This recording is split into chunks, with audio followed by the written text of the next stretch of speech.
Good morning, and thank you for joining us here at CSIS this morning.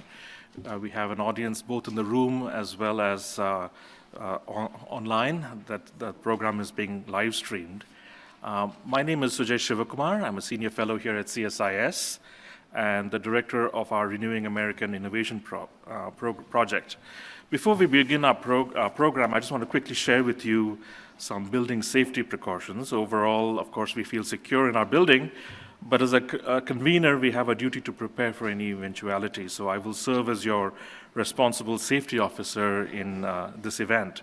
So if there is a situation that requires attention, please follow my instructions. Finally, I think please familiarize yourself with the emergency exit pathway, which is as you came in. So that is behind you. So CSIS launched the Renewing American Innovation Project 2 years ago, recognizing that the nation's innovation system itself is a critical shared national resource, and that reinvesting in this resource is essential for our economic well-being as well as for our national security. The CHIPS and Science Act passed last year with bipartisan support also reflects this view that our nation needs to reinvest in our manufacturing systems, in our research and development systems, and in our workforce systems. The strength of these networks connected across the nation's regions is foundational to our economic vitality, our global competitiveness, and, as I said, our national security. So today's workshop also reflects the view that it's critical that we secure the future of the nation's semiconductor industry if the US is to lead in the technologies of the future.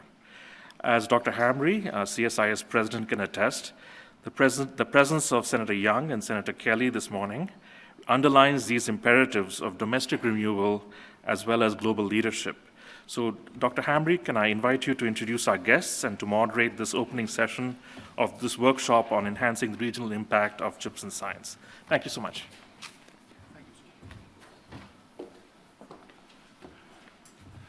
Well, good morning, everybody, and welcome. We're delighted to have you here, all of those in the room, as well as all of those that are listening in. This is really a very important conversation. It's one of the most common statements that you hear if you've been in Washington a long time is that we don't do industrial policy, and that really traces back to the last year of President Carter's presidency. He was flopping around trying to figure out how to get reelected and announced that he was going to create a great new industrial policy agenda for America. And of course, that made it a lightning rod for politics.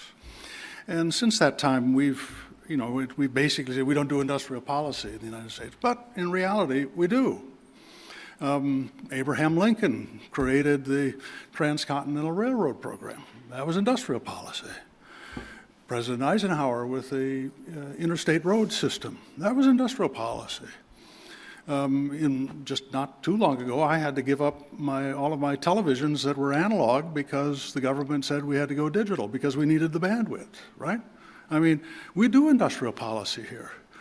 But it's very important to understand what we do is we set the conditions. The government sets the conditions for the private sector to prosper. We don't pick winners and losers, but we do want to win. And that means creating the right framework for America's success, economic success in the world. And these two gentlemen have been pioneers in doing this. So I'll be very brief. I'll introduce them both, and each of them will have remarks, and then we'll have a little bit of a conversation. Senator Todd Young, you were one of the original sponsors of the Endless Frontiers Act, and that was really the precursor that grew into the CHIPS Act.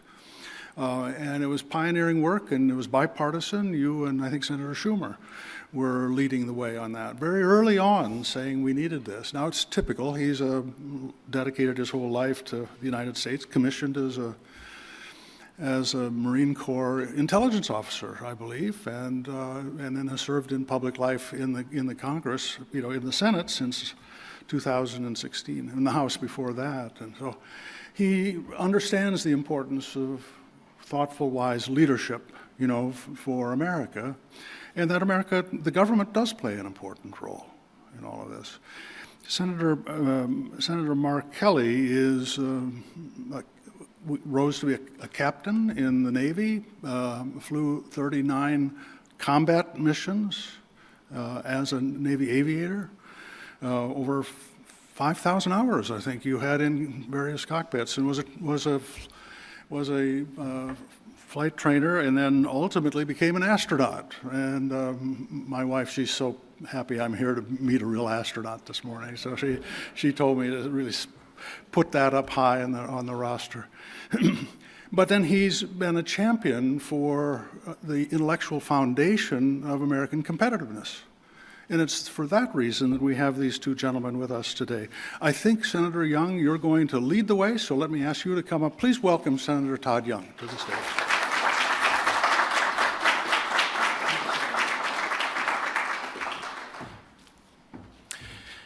Well, thank you, John, for that generous introduction. It's great to be with people, actually in person, in the wake of another industrial policy, John, by the name of Operation Warp Speed. I want to thank CSIS and the Indiana University Public Policy Institute for holding this event today on enhancing the regional impact of the CHIPS and Science Act. And I can't think of a colleague who I'd rather be in attendance with today than more than Senator Kelly. He's a great American, and he worked very hard to help us get this bill across the line, include some important tax incentives so that we could ensure the CHIPS and Science Act was successful not just through the halls of Congress, but in implementation as well. This event, of course, does have an Indiana University connection. So I'd like to acknowledge that many of us here today are from what many disparagingly call flyover country.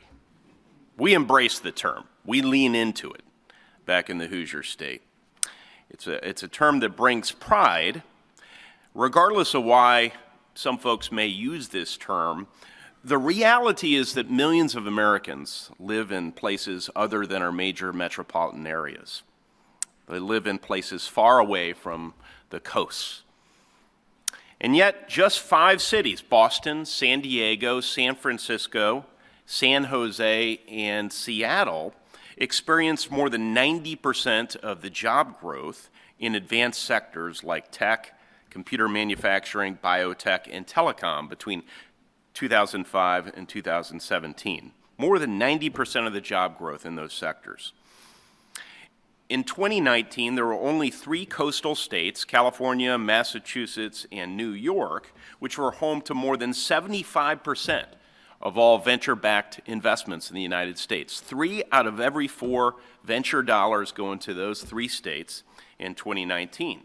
As one example, California made up $1,600 in venture-backed investment per resident per year. I'm happy for California. That's great for our country, but Indiana averaged $57 per resident per year. Since 2000, 94% of the nation's job growth has been in urban areas. Just 31 counties out of more than 3,000, 31 out of 3,000 nationwide account for 1/3 of the nation's gross domestic product. Now, I understand the drivers. I've spent quite a bit of time trying to understand the economics behind all of this. But from a social and a civic standpoint, having a country where most of the new opportunities are opening up in just a few coastal urban places can divide us. It can put us at a disadvantage in our global competition with other countries, China in particular, as well.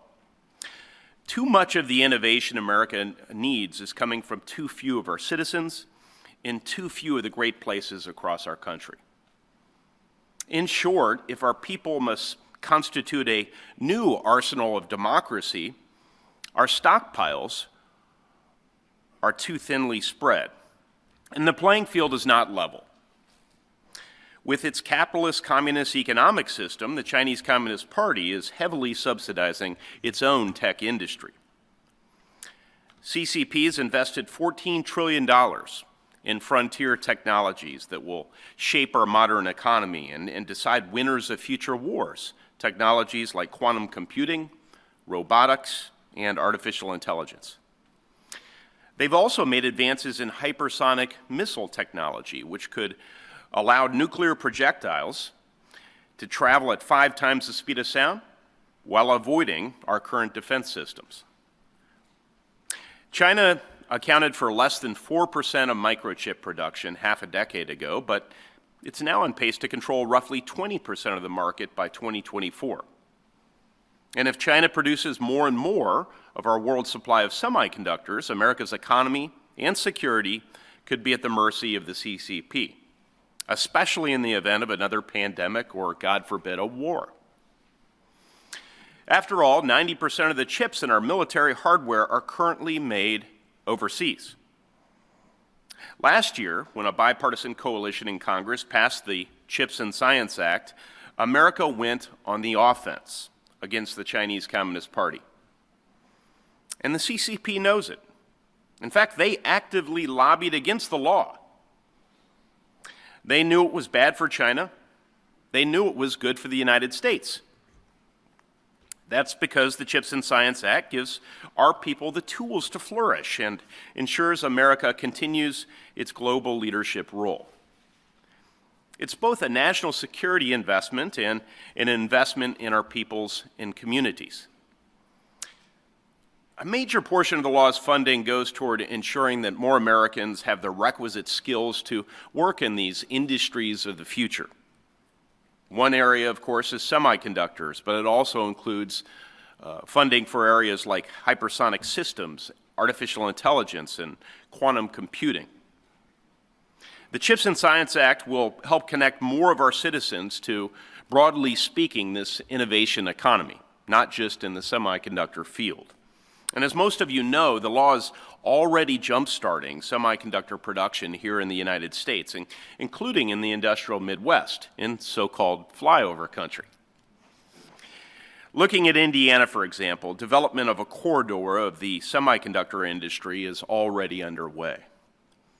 Since the CHIPS and Science Act was enacted, semiconductor companies have announced manufacturing, design, and R&D expansions across the United States, including many in Indiana. An emerging domestic microchip industry will provide jobs, and it will prevent future supply chain stoppages and safeguard our military readiness. And it will, I believe, help bridge the economic opportunity gap that divides our citizens. I also want to mention that we are nearing the announcement by the Economic Development Administration of a funding opportunity for Phase 1 of the Regional Technology and Innovation Hubs contest. As you may know, there are 2 funding opportunities.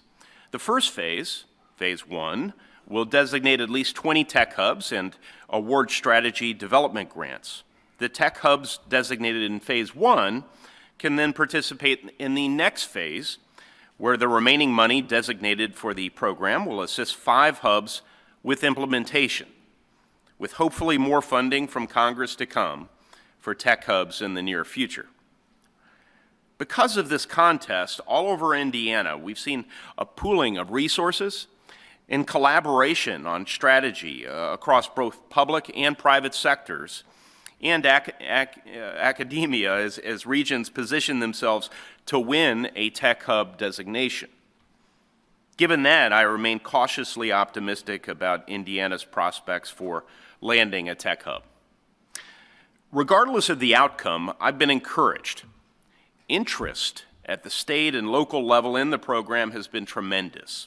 One of the reasons I'm so excited about that is it's fostered local collaborations. This collaboration creates a national ecosystem where regions compete, not where the federal government arbitrarily picks winners and losers. The law is a catalyst for coordination, collaborations, and new partnerships that will be productive for years to come. A few examples from our home state. Of course, Indiana universities innovate Indiana. Purdue University's work with the Greater Lafayette Commerce to win $5 million to support Skywater's semiconductor manufacturing facility in the Discovery Park District at Purdue. Rose-Hulman Institute of Technologies, Rose-Hulman Ventures. Rose-Hulman, by the way, has also partnered with the University of Illinois and Stanford to establish new semiconductor curricula for its students. And Franklin Colleges recently opened $200 million Center for Tech Innovation, a space for collaboration between students, faculty, and industry. On top of this, Indiana's General Assembly recently passed an ambitious budget that includes over $1 billion for economic development efforts. This included $500 million to spur greater regional economic partnerships. I've been in regular communication with the governor, the Indiana Economic Development Corporation, our Department of Commerce, and state legislative leaders. I'm encouraging continued implementation on strategies to attract private investment while also pursuing federal opportunities, including those in the CHIPS and Science Act. This is exactly the strategy we need to connect more people and regions to the high-tech economy. One other thing I'm stressing as implementation of the law moves forward is a focus on place, on physical hubs. It's important that we upskill our workforce, but it's also important that this law leaves a physical legacy in communities. In addition to the economic benefits of skills training, there's tremendous value in the proximity of innovators in creating growth centers, ecosystems where startups and incubators, academia and industry all cluster and coexist. Now, there's still a great deal of work to do. Still, I'm incredibly optimistic about the opportunity before us. Because of this law, we have a once-in-a-generation chance to harness our greatest assets, our people, especially those in overlooked places, to win the future and to secure another American century. We can become more prosperous. We can position more regions to grow economically, to attract and retain talent, and to leave a legacy to our kids and grandkids. And they will be able to say with pride that when the innovation that determines global contests and brings wide prosperity emerges, it will not be from a few select regions that have benefited from the weight of government investment in generations prior, but instead it will be from all of America. Thank you so much for having me, and I'll look forward to visiting with my colleague in a moment.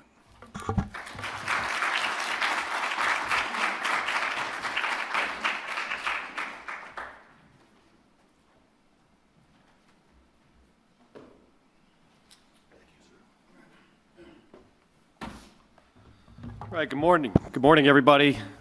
Dr. Hamre, thank you. Administrator Castillo, great to see you again. Thank you for all your trips across the country. We were just speaking about the administrator has visited 40 states, including trips to, I think, Indiana, Arizona, all in furtherance of industrial policy. First, I want to thank Senator Young for all of his hard work and leadership that went making the CHIPS and Science Act such a success.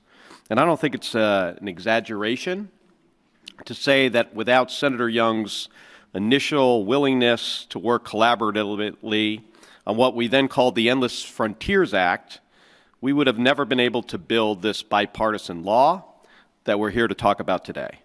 And I have to say that endless may have been a good word to describe the process. I mean, it took nearly 2 years, and I think how many? 4 years? And we ended up renaming the bill about a half a dozen times. And the process ran into a bunch of roadblocks, and it took a lot of hard work to get this done. But the benefits of this bipartisan law really cannot be overstated.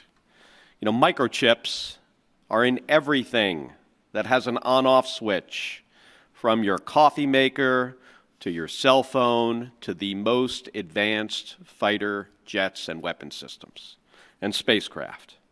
And we invented the microchip here in the United States. But we don't make enough of them domestically. At least we don't anymore. In fact, the share of microchips that are manufactured in the United States today is just 12%. It used to be 40%. In 1990, it was 40%. And this is a problem. And we really saw the downside of this during COVID-19.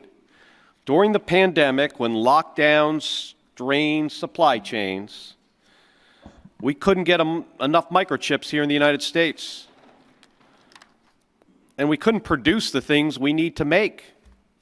And it drove up the cost of everything from new cars and then even used cars to how much it would cost to produce the military equipment and technology that our service members rely on to keep us safe. And our reliance on supply chains across the oceans, I mean, this was a real threat to our national security and to our economy. So right after I was sworn into the United States Senate, I got to work on this. For months, I worked with Senators Young, Cornyn, Senator Warner, and others to negotiate a deal to fund the CHIPS Act programs. And that's what we did. We developed this $52 billion plan, a bipartisan plan to support the construction of the most advanced semiconductor manufacturing facilities right here in the United States. And we provided the dedicated funding for research and development programs as well to make sure that the next generation of microchips were discovered.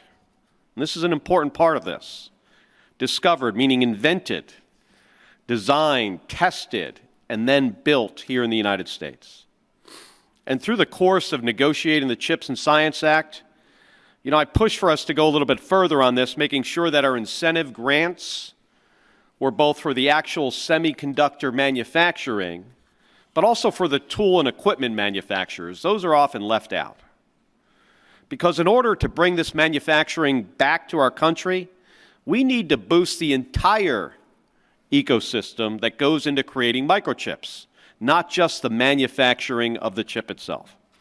So we created new investment tax credits to supercharge semiconductor investment here in the United States. And now we are starting to see the effects of these investments. Just a few weeks ago, when I was back in Arizona, I toured Intel's, their new manufacturing facility, the building that they're putting up, the fab. And their 2 new factories are going to create about 3,000 construction jobs and then 3,000 manufacturing jobs, high-paying jobs that you can actually raise a family on.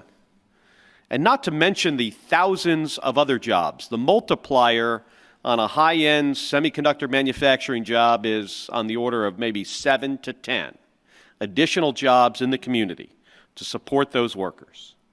Now, these factories, the 2 Intel factories, they're expected to be fully operational next year. Chips coming off the production line. And then on the other side of Phoenix, the Taiwan Semiconductor Manufacturing Company is building their first manufacturing facility here in the United States. And thanks to the CHIPS Act passage, their investment in our country has now gone from $12 billion to $40 billion. It is perhaps one of the biggest foreign investments in manufacturing in the history of the United States. And that $40 billion number, that is likely to increase beyond that. And that facility is going to produce some of the most advanced semiconductors ever made in our country, including the chips that go in your iPhone, or the chips that are used to drive artificial intelligence platforms and autonomous vehicles. So you might be asking, why Arizona? Like, how did this happen? Well, the foundation for this success, this isn't just with the CHIPS Act. This goes back decades. Companies like Motorola and Intel came to Arizona in the 1960s and 70s when we were sending astronauts to the moon for the first time, powered by computer chips and computing power that is much less powerful than what is on a smartwatch today. But that laid the foundation for the modern Arizona economy, and the industrial base cultivated a talented workforce. And this was bolstered by some world-class research institutions and some really good community colleges.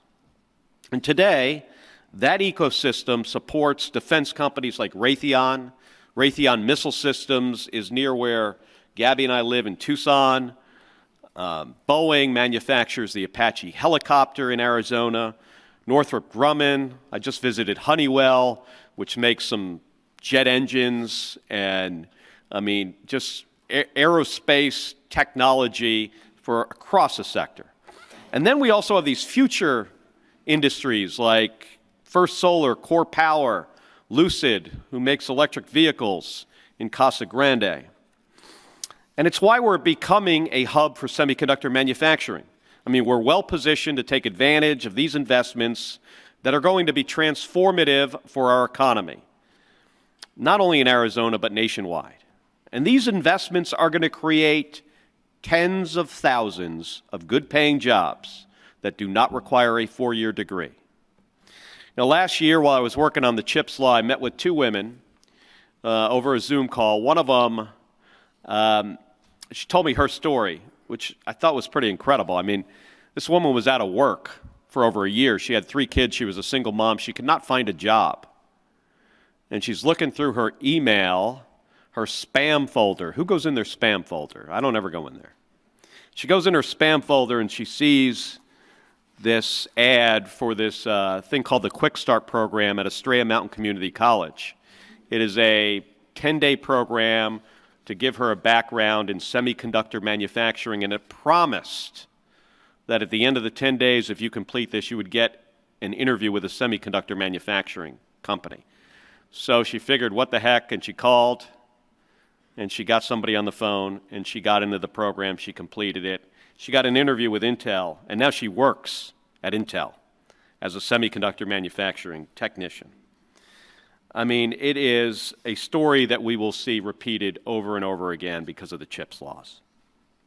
But in order to maximize these investments and see them multiply in years to come, we need to invest not just in individual companies, but in the long-term competitiveness of regions.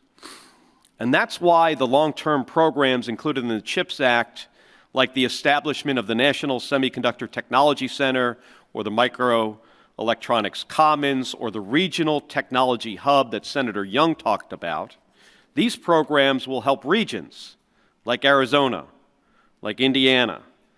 It'll help us build the infrastructure to sustain the growth that we're seeing right now. And some of this is physical infrastructure. Like an example, we need to widen this highway that goes entirely across the country, I-10, that through a good part of Arizona goes down to 2 lanes and every single day gets backed up for hours. It's a public safety issue. But it's also an issue for companies that are trying to locate their facilities near that transportation network. But it's also about human capital infrastructure. In Arizona, we have programs at Arizona State University and our community colleges that benefit from these regional investment programs. We need to be able to scale up their capacity to train the future engineers and technicians to do these jobs. And we have a long way to go until we fully realize the opportunities provided by the CHIPS Act. But I'm confident, thanks to the leadership we've seen from the Assistant Secretary at EDA to Secretary Raimondo and others in the administration, and through our continued bipartisan collaboration in Congress, we can ensure that the CHIPS and Science Act is the catalyst that will jumpstart a new generation of American innovation. So, we will continue, if we get this right, and we do this right, we will continue to lead in the world in researching, developing, and manufacturing the technologies of the future. And thank you again, Dr. Hamre, thank you for having me, and look forward to our Q&A. Thank you.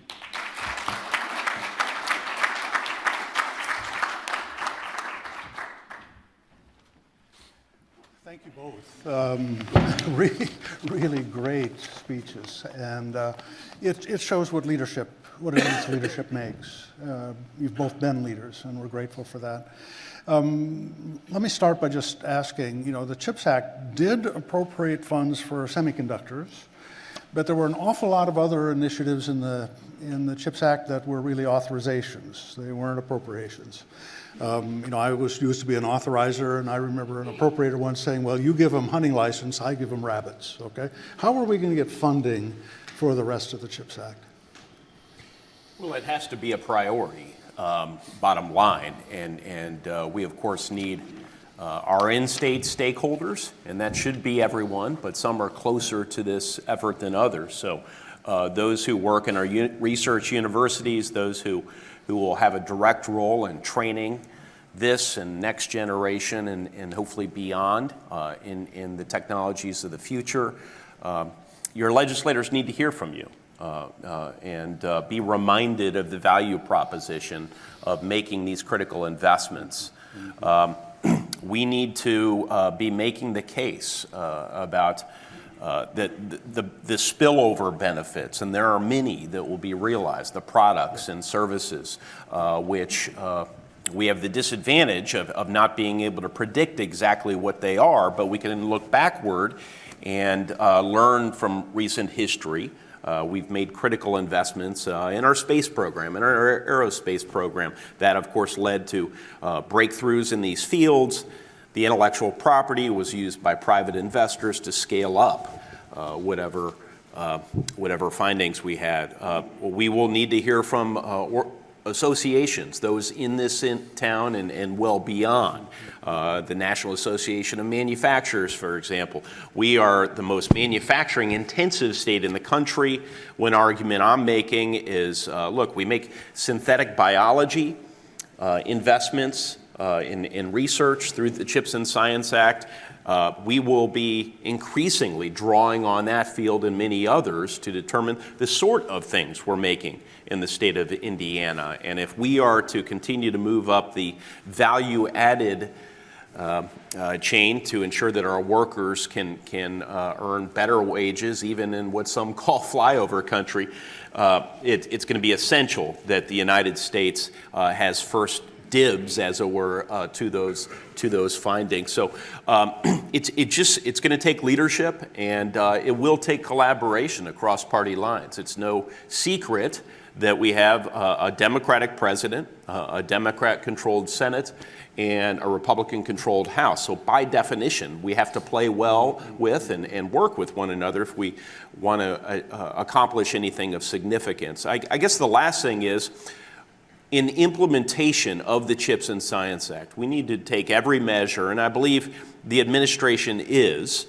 working with legislators and our partners throughout the country on the ground, as well as our allies around the world, to ensure that implementation is done with fidelity, consistent with legislative intent, and with economy, spending every dollar that's allocated in the most efficient, effective way possible. And there are no doubt, John, some pockets of individuals who are wedded to a notion that industrial policy is always wrong, irrespective of what the lessons of history show and the many benefits we've gotten from that. So we'll have to be prepared to win these arguments, and I think we will.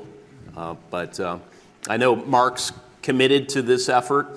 Arizona State's going to benefit, but more importantly, he's a patriot. He knows our country will benefit, and a lot of Republicans and Democrats are committed to allocating sufficient resources to make this successful.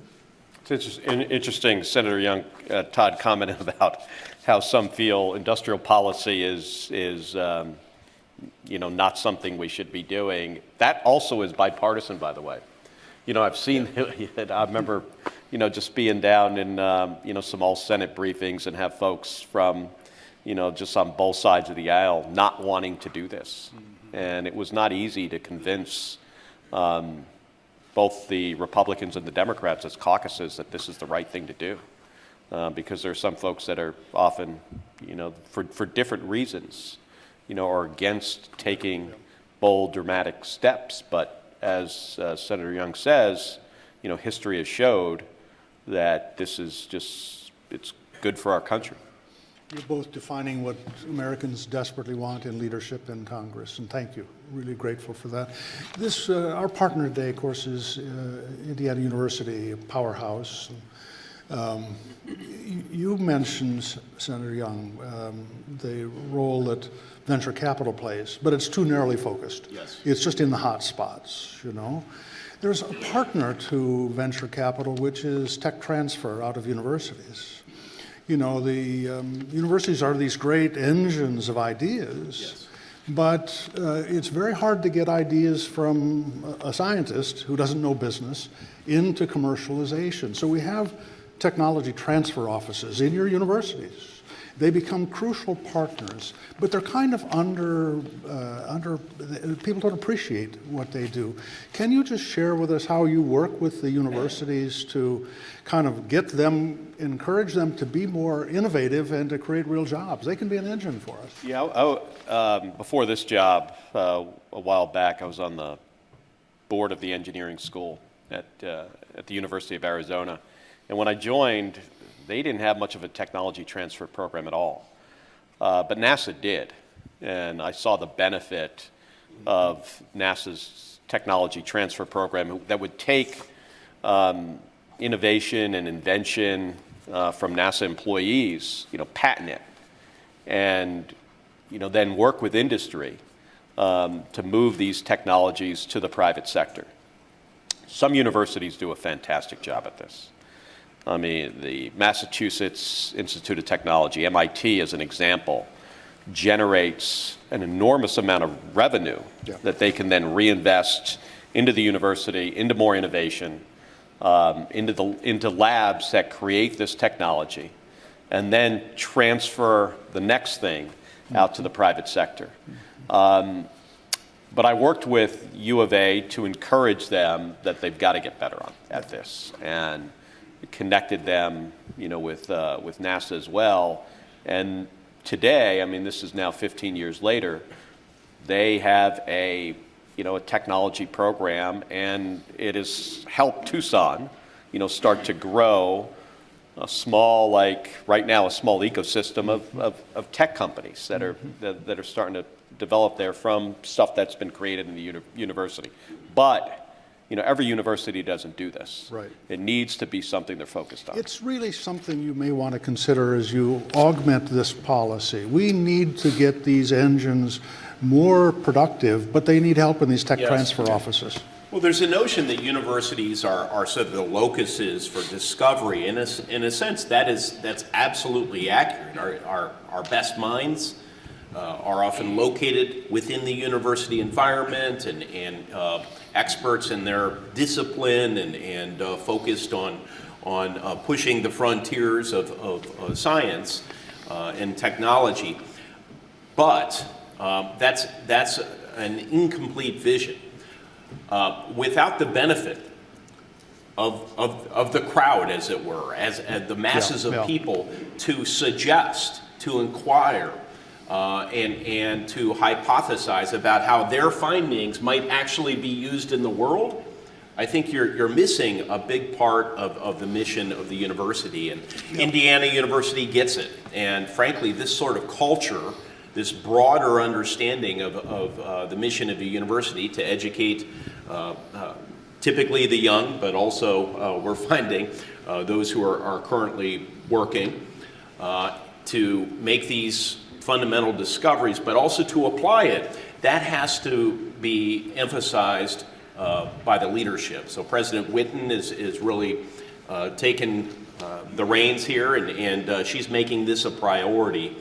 And it also sustains the support for a university when you have a sense that these investments really benefit rank and file. Well, it draws stronger faculty. Faculty want to go there when there's a strong tech transfer program. Can I just add, there's Senator from Indiana, Birch Bayh, and Bob Dole, 40 years ago created what's called Bayh-Dole, which is a legal framework where we get ideas started with government funding in universities and we get them commercialized. Now there is a challenge to that. It's coming from people that want to drive down the price of pharmaceutical drugs and the so-called march-in rights. There's just a fundamental question that's really on the table, which is, who owns intellectual property that was funded by the federal government? And the Bayh-Dole Act really created a very fair, sensible balance. Yes. It said, the government has some rights, but we want you to bring it to the market. But there's now a challenge to that, Senator. Can you speak to this? I know you're familiar with this challenge on march-in rights on Bayh-Dole. Yes, at the highest of levels, it's not something I've spent a lot of time with, but I recently learned of sort of this challenge, and I think it's confined mostly to the sort of life sciences, pharmaceutical area, because that's the political agenda. Yeah. Yes, but we're certainly going to have to look at Bayh-Dole and make sure that it's a piece of legislation that I think almost universally is recognized as catalyzing universities to conduct cutting-edge research. We want to make sure it's if we need to update it. If we need to take some measures it's been such a foundation for the way we've had idea innovation in America these last 40 years, but it's now being threatened, and I think it's just something we should be looking at. Do we understand what's at risk here? Let me, if I could, just ask. This is a somewhat different question. 90% of all the people that filed for patents, in 2020 were white guys. Okay? Yeah. Very few minorities, very few women. The system is really, for some reason, we just are not getting diversity inside all the talent pool that we have in this country isn't really manifesting itself when it gets to the world of ideas. Part of that is, how do we get innovation incentives into HBCUs, for example, and historically black colleges, universities? How do we get a wider spectrum of encouragement in society so it's just not a narrowly focused thing, and it isn't just, as you say, in the hot spots? What are your thoughts about this? Well, I didn't know it was 90%, because I don't believe the workforce of scientists and engineers is 90% white male. I think it's a matter of, at a young age, encouraging, and this usually is necessary around middle school, encouraging young people, people of color, to continue to be interested in science and math, and that's hard, especially with young women.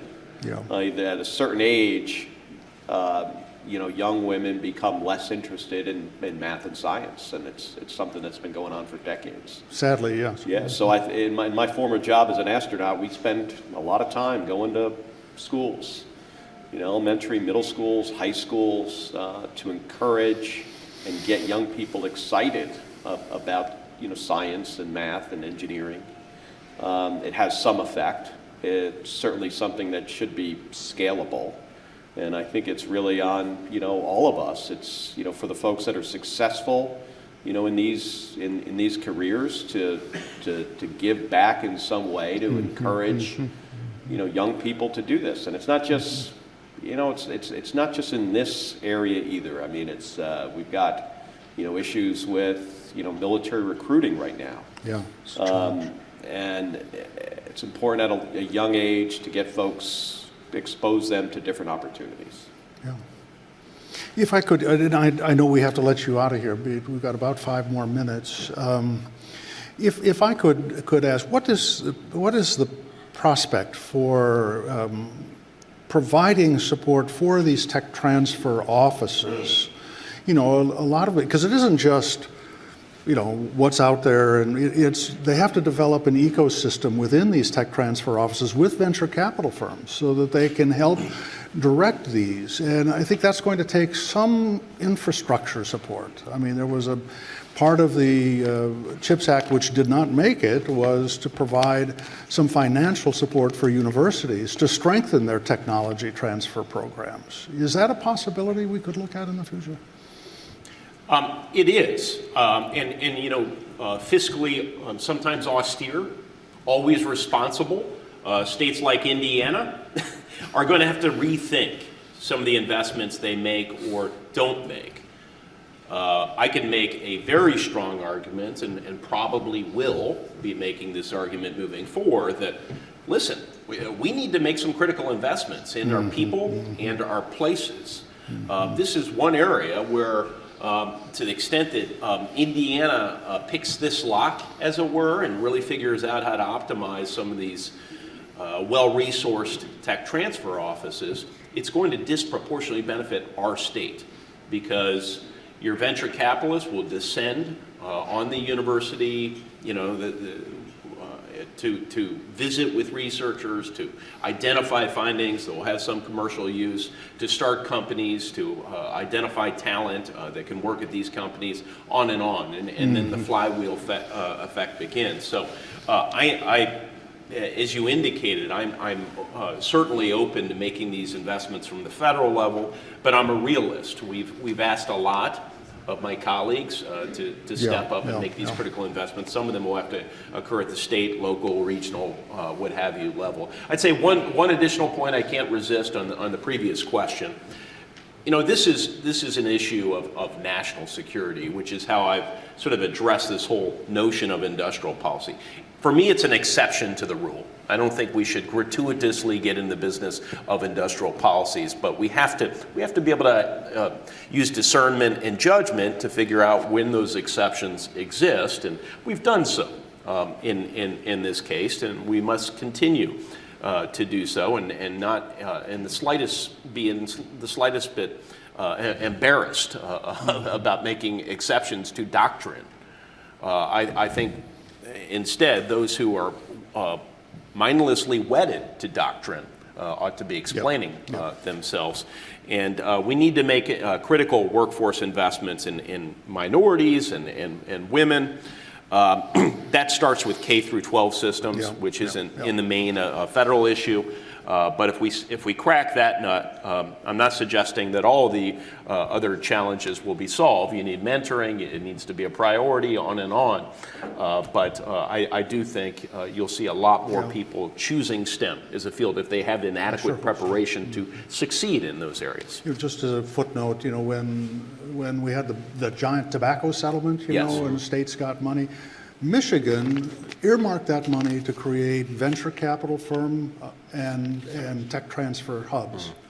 And it really made a difference. It's really energized it. So I think from the bottom up, there are opportunities if we can find them. And John, I don't think it's not one of these things that's incredibly expensive. I mean, No. I mean, it's rather, I mean, it's small dollars. It also requires that you have a university president that makes it a priority. I've seen this at ASU as an example. Michael Crow, Michael Crow has really made this a priority for the university, and if you just connect people, you connect the researchers with private equity, they see the value in some technology, they're willing to invest their own money to get this into the private sector. And then if you have, you know, a policy where the innovator, the inventor gets to own some of the intellectual property, or at least benefit from it, you know, you encourage, you know, the research, and you know, that often takes a lot of time and effort. You're encouraging scientists and engineers to continue this kind of work. Well, Abraham Lincoln had 4 planks in his platform when he ran for president, and the first one was public education, and it led to the land grant system. You know, one of the great innovations, industrial policy in a sense, because it created a foundation.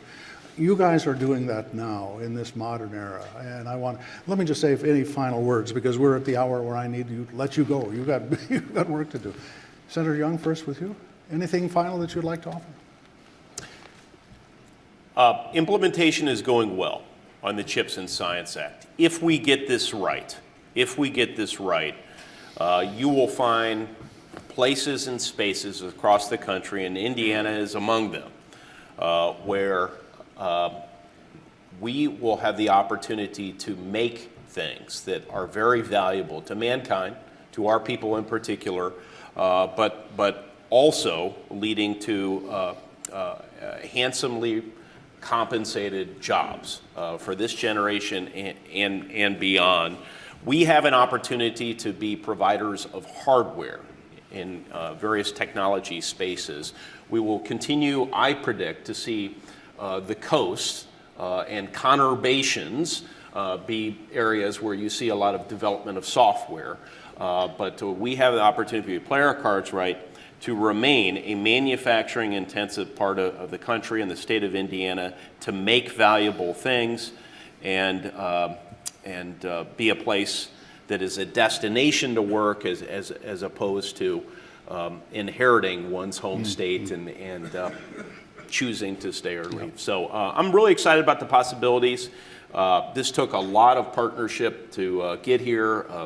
As I've indicated, Senator Kelly played a really important role, and thanks so much for having the two of us here today. Senator Kelly?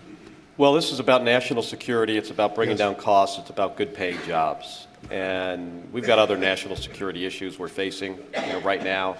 I think one of the reasons why this was such a strong bipartisan effort was because of that. Yep. There's a House Select Committee right now in China that's addressing some other national security issues focused on, our biggest adversary. And I think they can be successfully addressed. They, often have to do with supply chains, but other technology that we want to make sure stays here, that doesn't get transferred to China. And I think we've got an opportunity to get this done. Well, it's leadership like this that makes a difference. I think we are on the cusp of a brilliant new decade because of the investments that are coming this way, and you were leaders to bring us there. Thank you. Would you all please congratulate our members and president? Thank you. Thank you.